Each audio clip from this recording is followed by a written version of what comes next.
Hoy vamos a hablar de un momento que cambió la historia, el asedio de Jerusalén del año 1099. Imaginen la escena. Es el año 1099. Un ejército, agotado, llega al final de un viaje que ha durado 3 larguísimos años. Y frente a ellos, por fin, su objetivo, una ciudad sagrada. Pero, ¿qué hacía exactamente ese ejército allí? Para entenderlo, tenemos que echar un vistazo a su misión: recuperar Tierra Santa. A ver, ¿qué fue la primera cruzada? Pues en esencia fue una expedición militar gigantesca que pusieron en marcha los cristianos europeos allá por el 1095. Todo arrancó con un llamamiento del Papa Urbano II. El objetivo era muy claro: recuperar los lugares sagrados de Oriente Medio, que estaban bajo control musulmán. La respuesta fue masiva, ¿eh? Se unió gente de todo tipo, desde nobles con sus ejércitos hasta personas de a pie, todos movidos por la fe y también por la promesa del perdón de sus pecados. Pero claro, llegar hasta allí, eso fue otra historia. El viaje fue, sencillamente, brutal. Pensemos en años y años atravesando Europa, luego Anatolia, luchando contra el hambre, las enfermedades y un calor del desierto que debía ser insoportable con esas armaduras tan pesadas. Pero finalmente, el 7 de junio de 1099, después de todo ese sufrimiento, el ejército, ya exhausto, vio por fin su objetivo en el horizonte. Ahora bien, no llegaron y les abrieron las puertas, ni mucho menos. Lo que encontraron fue un desafío monumental. Se enfrentaban a Jerusalén, conocida como la Fortaleza Imposible. En ese momento, la ciudad estaba bajo el control del califato fatimí. Y ojo que no eran cualquiera.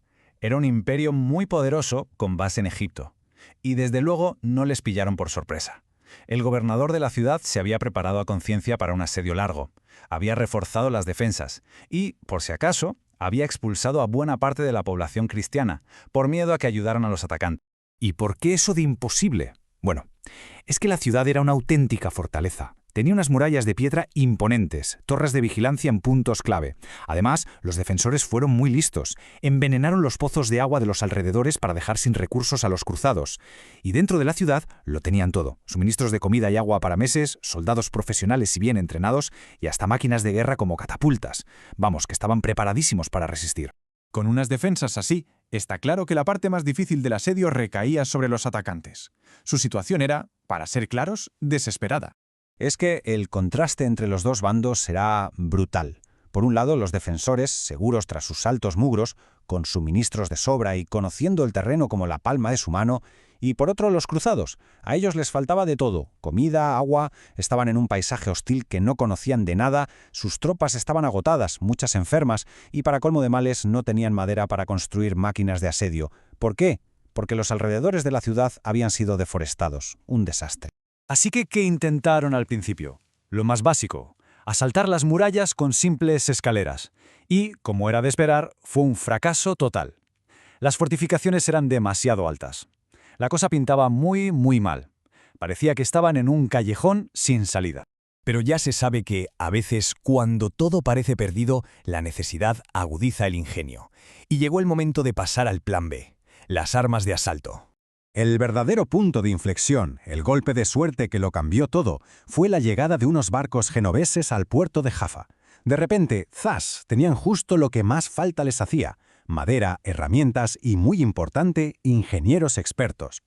Ni cortos ni perezosos, desmantelaron algunos de esos barcos y se pusieron manos a la obra en un proyecto de construcción masivo. ¿Y qué estaban construyendo con tanta urgencia? Pues sobre todo, torres de sedio. Para quien no lo sepa, una torre de sedio es, imaginen una torre gigante de madera, pero con ruedas. Una estructura móvil.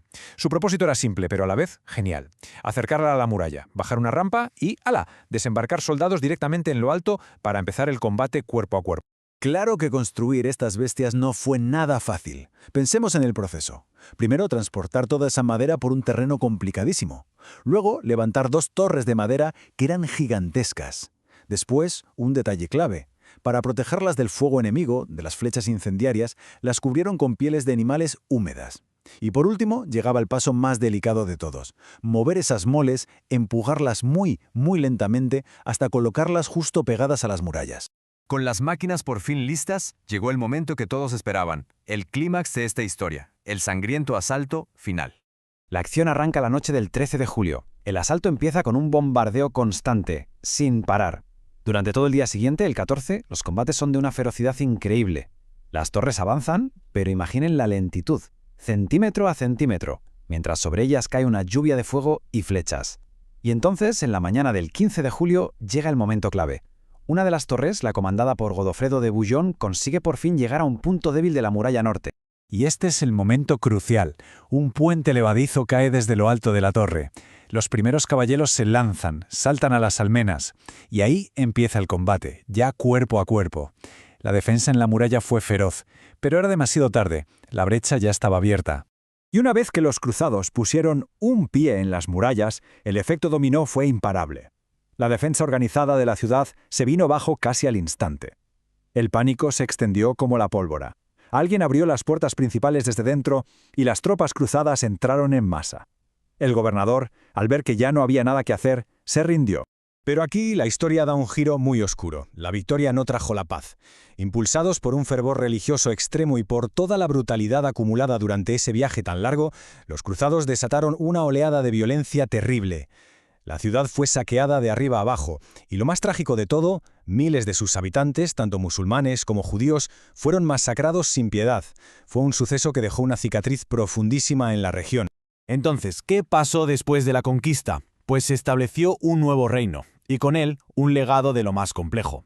Lo que hicieron fue establecer el reino de Jerusalén. Era básicamente un nuevo estado cristiano, y lo organizaron de una forma muy parecida a los reinos feudales que conocían de Europa. Su primer líder fue Godofredo de Bouillon, aunque él no quiso el título de rey y prefirió el de protector del Santo Sepulcro. Este reino se convirtió en el gran centro del poder occidental en la región y duró casi 200 años. Mientras tanto, en Europa la noticia tardó meses en llegar. Pero cuando lo hizo, bueno, se desató la euforia. Hubo celebraciones masivas por todas partes. Esta victoria fue un espaldarazo tremendo para el poder y el prestigio de la Iglesia, y además convenció a mucha gente de que estas expediciones armadas funcionaban, lo que acabó inspirando más cruzadas en el futuro. Por todo esto, hay que entender que el asedio de 1099 no fue una batalla más, no. Fue un auténtico punto de inflexión. Un momento que cambió para siempre y de forma fundamental la relación entre el mundo cristiano y el mundo islámico. Y esto nos lleva a una última reflexión, una pregunta que queda en el aire. ¿Cómo es posible que un conflicto militar que ocurrió hace casi 1000 años pueda seguir teniendo eco e influyendo en las relaciones mundiales de hoy en día?